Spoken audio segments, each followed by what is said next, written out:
ఏదన్నా సాధించాలని కష్టపడి పని చేస్తుంటే చాలాసార్లు ఫెయిల్యూర్ అయిపోతుంటుంది. అది చేసే ప్రతిసారి కిందికి పడిపోతుంటారు. అస్సలు సాధ్యం అనేది అవతలేకుంటుంది. అలాంటి టైంలో చాలామంది చాలా రకాలుగా అంటాడు, వాడితోటి కాని పని వాడు చెయ్యలేడు, గదంతే, ఆయన కూడా దాన్ని ఇడిచిపెట్టాడు, అట్లనే చేస్తుంటాడు అని చాలామంది మాటలు అంటుంటారు. చాలా అవమానాలు చాలా ఇవి ఎదురవుతుంటాయి. అయినా కూడా దేనికి కూడా రెస్పాండ్ అవ్వకుండా మనం ఏ పని అయితే మొదలుపెట్టినామో దాని మీదనే కాన్సన్ట్రేషన్ మొత్తం పెట్టి చేస్తే చెయ్యంగా ఏదో ఒక రోజు అనేది అది సక్సెస్ అవుతుంది. అది ఏ పని అయినా సరే సక్సెస్ఫుల్ అవుతుంది.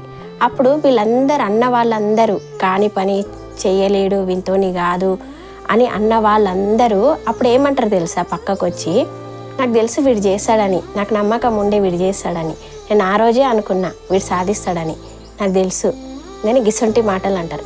గిసొంటి మాటలను ఆ మాటల నుంచి ఈ మాటల వరకు వచ్చేస్తారు. అట్లా ఉంటుంది. కానీ ఏదైనా సరే ఒక్కసారి మొదలుపెట్టినామంటే అది ఎవ్వరి మాటలు విని కూడా మధ్యలో వదిలిపెట్టరాదు. సాధించే వరకు అవి ఎలాంటి మాటలు విన్నా, ఎలాంటి అవమానాలు ఎదురైనా కూడా చేసి సాధించే వరకు మధ్యలో వదిలిపెట్టరాదు.